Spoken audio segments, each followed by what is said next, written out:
Talaga naman. Talaga naman. Nagpakita pa talaga kayo. Nananadya ba kayo? Ha? Ha? Hindi man lang kayo pumunta sa motel. Mag-motel kaya kayo. Hindi nandyan kayo sa public place. Uy! Uy!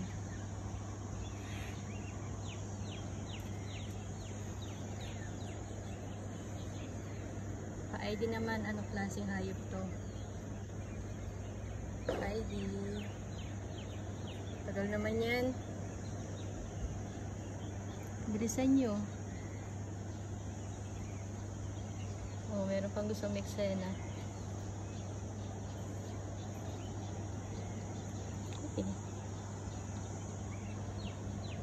Uy, tagal ah.